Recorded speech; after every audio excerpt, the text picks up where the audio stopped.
Assalamualaikum dan salam sejahtera. Saluman Haris. Anda sedang menonton Fokus minggu depan di mana seperti biasa kita akan membincangkan isu-isu yang dijangka mendominasi berita sepanjang minggu hadapan. Itu antara fokus kami dalam episod kali ini. Tetapi sebelum itu beberapa perkembangan terkini yang kita jangka akan dengar dengan lebih lanjut atau baca dengan lebih lanjut sepanjang minggu akan datang ini.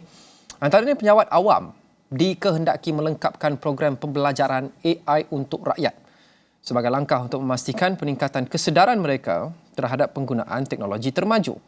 Perkara itu dinyatakan dalam surat edaran pelaksanaan program AI untuk rakyat dalam kalangan penjawat awam bertarikh 17 Januari 2024 yang ditandatangani oleh Ketua Pengarah Perkhidmatan Awam, Datuk Seri Wan Ahmad Dahlan Abdul Aziz. Menurut surat edaran berkenaan, perkara itu terpakai untuk semua penjawat awam di peringkat kementerian, jabatan, agensi persekutuan, kerajaan negeri, pihak berkuasa berkanun persekutuan, pihak berkuasa berkanun negeri dan pihak berkuasa tempatan. Jelas surat berkenaan penglibatan penjawat awam dalam program AI untuk rakyat dilihat berupaya meningkatkan pencapaian pelaksanaan inisiatif pendigitalan oleh kerajaan dalam perkhidmatan awam. Program AI untuk rakyat ialah program pembelajaran secara dalam talian selama 4 jam dan penjawat awam dikehendaki melengkapkan program pembelajaran itu bagi memperoleh lencana AI Aware dan AI Appreciate. Berdasarkan surat yang dimuat naik menerusi laman Facebook rasmi JPA pada Ahad, program AI boleh dicapai menerusi portal AI untuk rakyat melalui pautan www.ai.gov.my. Pada Selasa lalu, Perdana Menteri Datuk Seri Anwar Ibrahim melancarkan program AI untuk rakyat dan menyasarkan 1 juta pengguna menjelang akhir tahun ini. Dan seterusnya, kerajaan tidak menolak kemungkinan ada pihak tertentu yang mengawal bekalan beras putih yang dihantar ke pasar raya tertentu di negara ini. Menteri Pertanian dan Keterjaminan Makanan, Datuk Seri Muhammad Sabu menjelaskan kementeriannya sedang mengkaji secara serius isu itu dan melakukan siasatan. Sekarang ini di peringkat perbincangan dan kalau ada berlaku apa-apa penyelewengan, mereka akan ambil tindakan seperti yang telah diwar-warkan baru ini, iaitu tentang yang terlibat dalam ayam dan telur. Mereka tahu bersalah atau tidak, itu belum tentu kerana akan dipergi kepada Majlis Timbang Tara. Beras pun begitu. Sekarang di peringkat perbincangan dan siasatan dan kita tunggulah hasil siasatan mereka. Beliau berkata demikian selepas menghadiri program Santai Aquakultur di ARC berkat Agrofood Sendirian Berhad. Muhammad memaklumkan kerajaan juga akan mengkaji semula struktur organisasi beras di negara ini yang kali terakhir disemak pada 2008. Mengulas mengenai masalah benih padi, Muhammad menjelaskan pihaknya sentiasa berusaha untuk mengatasi masalah yang timbul. Benih padi ini akan jadi masalah dari masa ke masa. Macam di Selangor sekarang ini. Di Selangor, Menteri Besar telah umumkan mereka akan buat alas kincan di seluruh Selangor.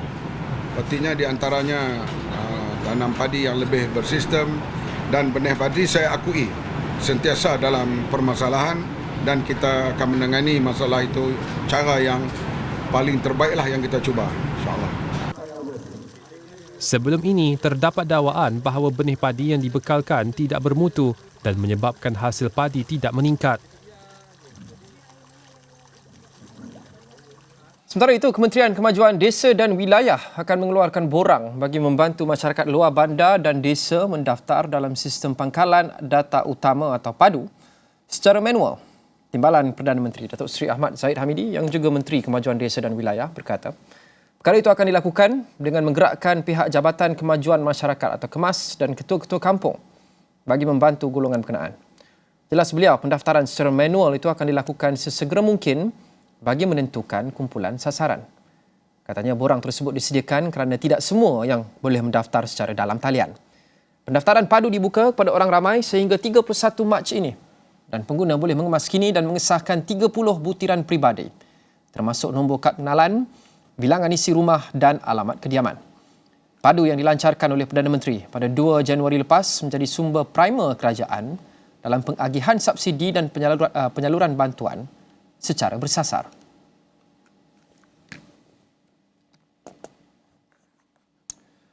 Program Jualan Rahmah Bergerak yang diadakan di Masjid Serdang di Rantau Abang Dungun mendapat sambutan luar biasa apabila lebih 1 tan ayam dan pelbagai barangan keperluan habis dijual dalam tempoh 4 jam. Kepada peniaga dan pengguna, program yang dilaksanakan di bawah Kementerian Perdagangan Dalam Negeri dan kos sara hidup itu banyak memberi manfaat sekaligus meringankan beban orang ramai, khususnya golongan B40. Seorang peniaga, Hamidi Aziz 45 tahun misalnya, berkongsi di mana dia mula menyertai program jualan Rahmah Bergerak sejak setahun lalu. Dia mengaku bersyukur kerana dapat membantu masyarakat dengan menjual barangan keperluan asas pada harga yang rendah. Memang selama saya menjalankan program ni, memang sambutan tidak pernah mengecewakan. Memang amat menggalakkan. Kata ada untung tu memang adalah, walau tak banyak lah, memang adil lah, tu kira adil. Kira mana ada untung sikit-sikit, lepas tu janji customer demi kepuasan customer. Sementara itu, orang ramai akui berasa gembira dengan usaha kerajaan membantu meringankan beban mereka berdepan situasi semasa. Yelah, memang baguslah. Maknanya tolong orang kampung. Ya, memang murah barang. Memang murah sangat barang. Memang bolehlah orang kampung, tolong orang kampung sekali-sekali. Memang barang sekarang ni agak tinggi harga dia lah. Jadi bila ada program sebegini, masyarakat kampung sukalah. Mereka senada bahawa program seumpama itu perlu diteruskan dan diadakan lebih kerap, terutama di kawasan kampung dan pedalaman. Sementara itu, Kementerian Perdagangan Dalam Negeri dan Kos Sara Hidup bersama Kementerian Ekonomi dan Kementerian Kewangan dalam proses memperkemaskan bantuan khususnya secara pemindahan tunai melalui sumbangan tunai Rahmah sebelum penyasaran semula subsidi dilaksanakan. Semalam, Menterinya Datuk Armizan Ali berkata penambahbaikan tersebut bergerak serentak dengan kementerian dan agensi terbabit meliputi formula yang akan ditetapkan berdasarkan pertimbangan jemaah menteri. Jadi apa yang saya boleh katakan di sini bahawa antara penambahbaikan untuk STR tersebut yang akan dilaksanakan apabila sebelum penyasaran semula subsidi dilaksanakan adalah pertama, jumlahnya akan meningkat. Yang kedua, kumpulan sasarnya juga akan meningkat. Bukan hanya lagi tertumpu kepada apa yang disebut golongan miskin, tegar, miskin, B40, tetapi cakupan penerima sumbangan tunai Rahmah sebelum berlaksananya penyasaran semula subsidi itu akan melibatkan golongan sasar yang lebih luas. Jadi itu yang kita harapkan, rakyat memberikan kerjasama untuk memastikan mereka memperkemaskan butiran, profiling, data-data yang terdapat melalui padu. Baik, itu apa yang dikatakan oleh Menteri semalam. Saya ingin membincangkan topik ini dengan lebih lanjut bersama dengan Dr. Afzal Nizam Abdul Rashid. Dr. Afzal Nizam adalah Ketua Ahli Ekonomi Bank Muamalat Malaysia dan menyertai kami secara talian telefon sekarang. Doktor, Assalamualaikum. Waalaikumsalam. Tapi sekali Doktor, apa yang kita dengar Menteri Dr. Armizan sebentar tadi menyebutkan bahawa ini pengagihan semula subsidi bersasar yang sudah lama diapungkan ideanya tetapi masih lagi kita belum nampak secara spesifik. Formulanya akan ditentukan oleh jemaah menteri. Pada pendapat doktor, apa formula yang mungkin paling berkesan, bukan yang bebas daripada sebarang kemungkinan akan ada ketirisan dan sebagainya kerana mungkin tidak ada formula yang sempurna, tapi apa formula yang mungkin akan paling berkesan untuk kita memastikan subsidi, khasnya subsidi petrol dan sebagainya, akan berjaya diberi hanya kepada mereka yang memerlukan dan tidak ada ketirisan? Okey, Luqman, saya pun masih lagi orang kata tu belum mendapat maklumat secara lengkap lagi. Tetapi berdasarkan apa yang kita telah dengar dan yang pernah kita lalui sebelum ini, yang saya nampak dengan adanya padu, bermaksud data atau pembekalan data itu akan menjadi lebih kemas dan kita akan lebih jelas dari segi siapakah yang berhak menerima bantuan. Dan di situ seperti yang disebutkan oleh Menteri tadi, berkemungkinan akan dinaikkan peruntukan bagi sumbangan tunai Rahmah bagi mereka yang layak menerima. Jadi yang saya nampak peralihan daripada subsidi kepada bantuan tunai itu merupakan suatu formula yang saya kira begitu straightforward lah, kerana kita kurangkan subsidi dan kita akan tambahkan bantuan. Itu yang saya nampak lah. Namun disebut tentang formula tentang ada juga saksi yang masih diteruskan. kira itu perkara itu perlu kita tunggu tentang dari segi pelaksanaan ini. Tapi secara kasarnya yang saya nampak ni, Luqman, yang saya nampak cara yang paling mudah adalah mengurangkan subsidi tersebut, subsidi atau penjimatan yang dapat dinikmati. Penjimatan tersebut akan disalurkan bagi mereka yang melaksanakannya, dan padu pemegang peranan untuk menentukan siapakah layak untuk menerima bantuan tunai tersebut. Jadi saya setuju maksudnya bantuan STR ataupun cash transfer lah yang paling tepat sekali, bayaran pindahan akan dinaikkan supaya mereka dapat menghadapi situasi apabila subsidi itu dikurangkan dengan adanya pertambahan bayaran pindahan ini. Ya. Ini sudah tentu antara perkara yang paling sukar untuk dilaksanakan, Doktor, untuk mencasarkan subsidi ini dengan sempurna atau hampir sempurna. Kerana ini adalah sesuatu yang sudah pun dibincangkan sejak kerajaan ini mula mengambil ataupun berkuasa sudah setahun lebih, menghampiri 2 tahun, masih lagi belum diperincikan ataupun diumumkan perinciannya. Pada Doktor, apa cabaran-cabaran besar yang mungkin kita depani dalam memastikan, dalam mensasarkan semula subsidi ini dan memastikan tidak ada ketirisan, pelaksanaannya semua baik dan sebagainya? Cabaran ataupun hakikatnya yang perlu kita akui adalah harga barang memang sukar untuk turun. Dalam teori ekonomi pun kita ada bincang dengan perkara ini. Kita panggil dia sebagai prices sticky downward. Maksudnya harga barang tu sukar untuk turun. Ini teori dalam New Keynesian. Dan saya kira teori ini agak praktikal kerana itu yang kita alami sebenarnya. Kerana kalau kita bagi contoh lah kalau kita katalah kita bantu suatu peniaga itu untuk kurangkan kos perniagaan mereka, apakah jaminan peniaga tersebut untuk mengurangkan harga barangannya? Tidak ada, kerana dengan harga yang sedia ada pun mereka akan mengekalkan harga tersebut, dan bantuan kerajaan untuk mengurangkan kos perniagaan itu akan meningkatkan margin keuntungan mereka. Jadi kesan pengakhirannya kepada harga barang masih lagi kekal sama. Jadi dari sudut harga tu kita kena akui bahawa ia sukar sebenarnya untuk diturunkan, dan yang penting sekarang ni adalah mekanisme penentuan harga barangan itu bagaimanakah ia berlaku. Adakah ada unsur-unsur seperti manipulasi harga, unsur-unsur sorok dan apa saja, ataupun kartel yang sering disebutkan. Adakah maksudnya aktiviti perniagaan yang songsang ini berleluasa dalam ekonomi negara. Jadi ini perkara yang perlu kita lihat untuk menjadikan pasaran itu menjadi lebih kompetitif, dan saya kira itulah cara yang paling baik, kerana kalau kita mahu mengawal harga, mahu mengharapkan sekiranya subsidi diberikan harga barang akan turun, itu adalah satu perkara yang agak sukar untuk berlaku, kerana hakikatnya seperti saya sebutkan tadi, harga barang masih lagi dalam trend yang meningkat. Jadi cuma kalau dari sudut inflasi pula, cuma inflasi ni yang kita perlu fahami adalah inflasi hanya mengukur perubahan harga. Jadi peratusan itu yang kita lihat. Kalau peratusannya masih kekal positif, bererti harga barang masih lagi meningkat. Contoh kalau kita lihat 11 bulan yang pertama, kadar inflasi bergerak pada paras 2.6% berbanding 3.3% pada tahun lalu. Jadi adakah harga barang turun? Tidak. Cuma harga barang meningkat, tapi dalam speed ataupun kelajuan yang rendah. Tapi hakikatnya harga masih lagi. Jadi itu perkara yang perlu kita letakkan dengan betul, dengan tepat, supaya kita dapat melihat isu ni dengan lebih baik lagi. Ya. Jadi justru kerajaan memberikan pelbagai bantuan untuk mereka yang memerlukan seperti subsidi, dan tapi kita sedia maklum bahawa sejak beberapa tahun lepas perbelanjaan yang kerajaan keluarkan untuk membayar subsidi ini akan mencapai tahap yang tidak mampan untuk kerajaan kerana bilnya begitu besar. Dan kita tiba ke hari ini di mana cakap-cakap berkenaan dengan penyelarasan semula subsidi untuk golongan yang hanya memerlukan semakin rancak, dan kita lihat langkah pertama adalah untuk memperkenalkan padu untuk memastikan data-data pengguna itu tepat, betul dan terkini untuk kita pastikan penyaluran bantuan itu tepat.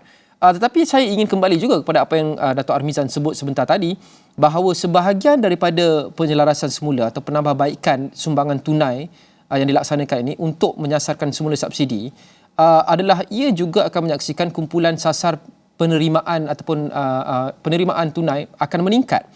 Kata Armizan, bukan hanya tertumpu lagi kepada golongan miskin tegar, miskin dan B40, tetapi cakupan penerima STR, sumbangan tunai rahmah, sebelum penyasaran semula subsidi ini akan lebih luas. Tapi doktor, adakah itu bab kata orang ataupun dalam bahasa Inggerisnya beat the purpose? Kerana kita mahu menyasarkan semula subsidi untuk mengurangkan perbelanjaan, tapi pada masa yang sama kita ingin meluaskan lagi jaringan penerima bantuan tunai. Adakah itu akan membatalkan sebarang kesan yang kita capai dengan kita menyasarkan subsidi? Satu segi mungkin itu antara risiko yang mungkin berlaku. Namun dari satu sisi yang lain pula, dengan adanya padu ni nanti sepatutnya kita dapat melihatlah kos sari hidup tu di setiap peringkat ataupun di setiap lokaliti tu akan lebih terangkum. Maksudnya kalau kita nak bandingkan mereka yang duduk di luar bandar dan di bandar, sudah pasti kos sarinya berbeza, maka bantuan itu secara teorinya lah mereka yang duduk di bandar tu sepatutnya akan menerima wang sumbangan tunai rahmah yang lebih tinggi jika dibandingkan bagi mereka yang duduk di luar bandar, disebabkan lokalitinya berbeza dan kos sari hidupnya berbeza. Itu yang saya nampak lah. Kemudian risiko defeat the purpose tu pun juga mungkin berlaku kerana kita pun tidak pasti bagaimanakah bekas takrifan disposable income itu, bagaimana ia ditakrifkan.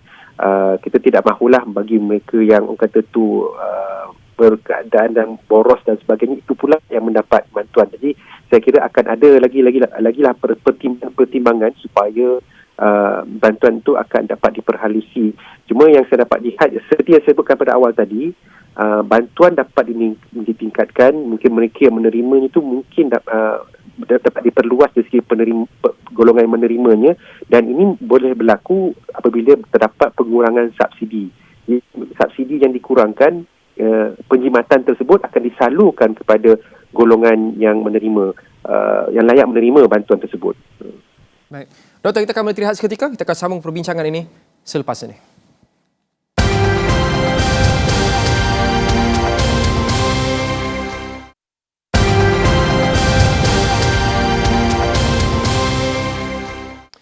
Kembali dalam Fokus minggu depan. Fokus kami untuk episod ini adalah pengumuman baru-baru ini bahawa kerajaan sedang memperkemaskan bantuan tunai menjelang penyelarasan subsidi.